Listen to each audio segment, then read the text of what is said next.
When the ATF gets sued in court over their BS, sometimes they fight and lose, and other times they say, whoops, just kidding, and this is one of those situations. So let's go ahead and talk about it.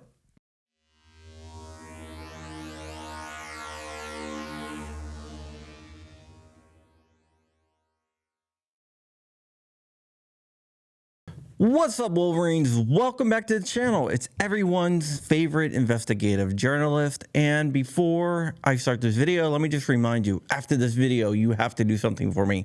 You have to head over to thegundies.com or click the link down below in the description, which might be a little bit easier, and vote for me for top voices of the 2A so we can fight back that beast that is controlling most of the gun space. All right, guys.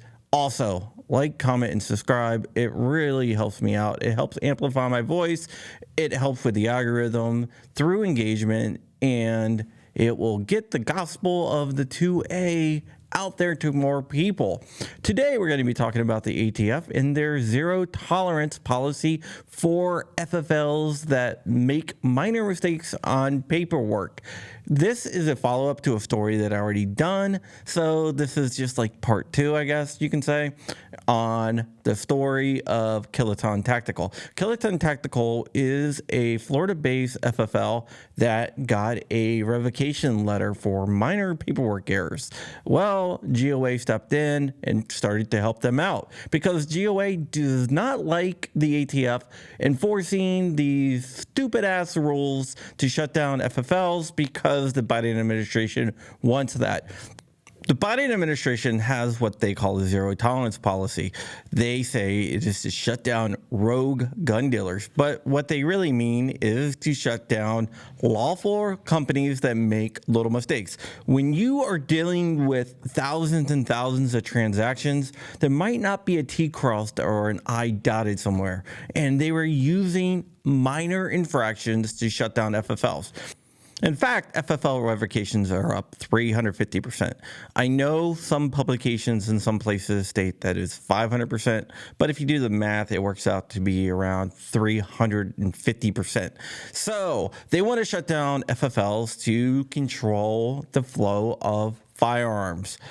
And they are doing it in such a way that it actually might violate the law. GOA has sued multiple times, such as this time. Other organizations have also sued when FFLs have been threatened with revocations. If you look up in North Dakota, Morehouse Enterprises was issued a revocation letter. Morehouse Enterprises is one of the places that sued over frames and receivers, and they got a revocation letter. They are also represented by GOA. GOA sued up there, and the government decided, hey, let's not revoke their FFL. We are going to give them a pass, basically to moot the case up there. So GOA won that case up there because the case was mooted. Now down in Florida, the same thing happened. GOA filed a lawsuit on behalf of Kiloton Tactical and attacked the ATF's zero tolerance policy. Well, the FFL in question just made minor paperwork errors, and they had a good case. But the ATF doesn't seem too keen on fighting any lawsuits against their zero tolerance policy. So once again, they issued a letter saying, hey, we changed our minds. We're not going to revoke Kiloton Tactical's FFL. We were just kidding. Sorry, just kidding. Now, let's look at why they may be reversing their decision every time they get sued over the zero tolerance policy. And the ATF has a history of going to court, fighting losing cases, and losing. Look at frames receivers, bump stocks, pistol braces. There is numerous examples. Just yesterday, the ATF lost the 18-20 handgun purchase case. So the Bureau has a history of fighting losing battles. Battles they know that they have a almost 0% chance of winning. So why, when it comes to the zero tolerance policy of the Biden administration, do they just give in right away and moot the cases. I think it is because they know that their case is so weak that they will lose. And they are revoking more FFLs that don't fight back than revoking FFLs of places that will fight back. So I think it is that. Luckily, there is a coalition of FFLs, the FFL Coalition, led by Eric Blanford of Iraq Veteran 888, that is fighting back and suing the ATF over the revocation of FFLs, the Biden administration's zero tolerance policies. And that is a coalition. So they are suing. So it's going to be very hard for the ATF to moot that case. Eric is a good guy. He is also one of my coworkers at GOA, and I 100% stand behind Eric. And I will keep on helping Eric fight this battle against the ATF. In fact, I will help almost everyone fight battles against the ATF because I'm not really a big fan of an organization that sole purpose is to infringe on my God-given right to bear arms and your God-given right to bear arms. So I will always stand up to bullies, and the ATF is definitely a bully doing the will of a senile president that occupies the White House right now.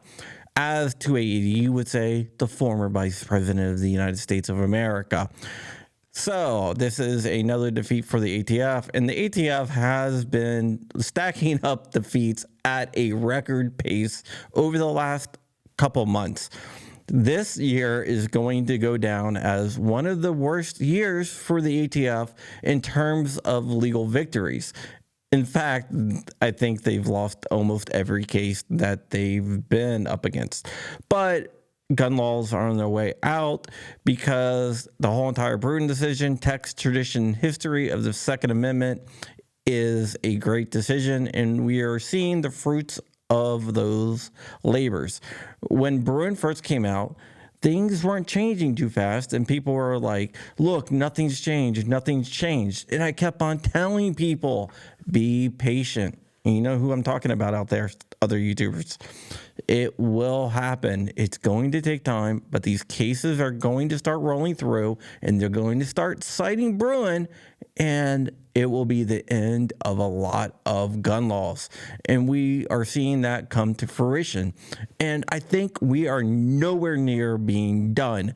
We are going to see more and more legal victories stack up, because we are getting back to the essence of the Second Amendment.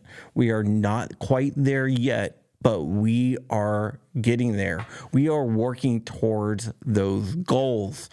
The anti-gunners are losing a lot. If you look at our gun rights since the late 90s, when we had an assault weapons ban, a ban on magazines holding more than 10 rounds, most of the country being may issue or no issue, and now all of the country is shall issue, and over half the states are constitutional carry or some form of permitless carry. We are winning, and we got to keep that in mind. The anti-gunners want to dishearten you. The biggest threat to gun rights is not the ATF. It's not Biden. It's not gun laws. It's no state. It is no politician. The biggest threat to gun rights is apathy. I know that, and so does the anti-gunners, and so does the anti-gun politicians. So they are pushing this false narrative that they are winning when they are actually losing, to make you apathetic to gun rights, to make you think no matter what you do, it's not going to matter. And what the secret is that what you do does matter.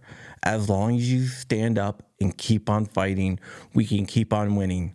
We can keep on moving the goalpost.